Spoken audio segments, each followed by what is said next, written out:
Hey, so today I thought I would talk about my camera bag, both the bag itself and what's in it when I go out on a walk to take pictures on a regular day. Before I get started, I thought I would mention that I'm trying something different with the lighting. My first few videos weren't very well lit. This one I'm hoping will be a little bit better. I'm trying to see if we can improve on that daily, and hopefully we're gonna see some results soon. So without further ado, this is my SIRUI camera bag. SIRUI? I have no idea how to pronounce that. But this is my brand new camera bag. I say brand new, really, I got it last summer. It has replaced my older camera bag that I really liked, but it was a messenger bag. It looks beautiful, but after a full day of shooting at an event, it kind of ruined my back a little bit. So I went with a double strap backpack, which spreads out the weight a lot more evenly and is a lot more comfortable to carry. The first thing I really like about this camera bag is that it has a completely dedicated compartment for your camera gear, which is located on the back right here. So very safe if you go traveling. There's no risk of somebody just yanking things out of the top of your bag.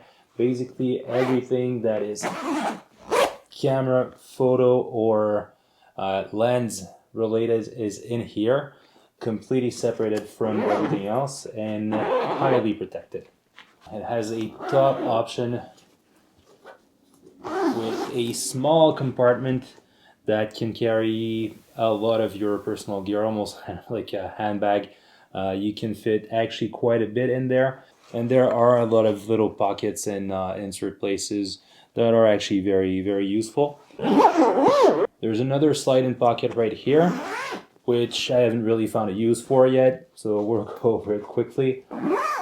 And now about what I actually carry inside the bag. We can start maybe with the most important, the camera compartment. Let's open this. So the first thing that's always in here, no matter what, is my camera with the 24-70 2.8L, the first version of the lens. Right now it is mounted on my Canon 6D because my Canon R6 Mark II is currently filming. But this is quite a great combo. Even the 6D still shoots very nicely. The Canon 24-70 2.8L is extremely sharp lens. Even with its old age, it's still doing very well. This one unfortunately was dropped during shooting that I did at a show. Somebody bumped into me while I was switching lenses. Kind of a learning for me that day. Don't stand in a mosh pit and switch lanes while rock band is playing. The next thing that's usually always in here when I go walking around with my camera bag is the Canon 100mm 2.8. It is not the L series, but it is still very sharp. I think the only difference with the 2.L is that the build quality isn't as great, but all the older Canon lenses like this, even not the professional models, are extremely well built. So I'm not too worried about this one. This is a macro lens that you can also use for portraits. It has a very sharp image, even at 2.8 wide open. So very great lens to carry around.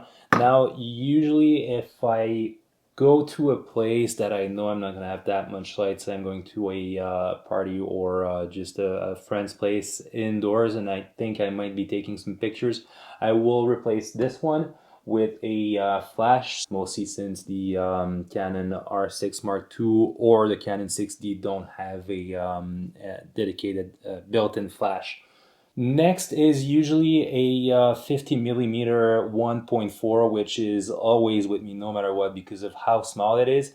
It is not in my bag right now because I'm using it to film this. I'm usually filming with the 24-70 2.8L because it is more versatile. But since I was going to show what was in my bag, I thought that this lens, being very important in my kit, had to be seen on screen. Now let's move on to the next compartment.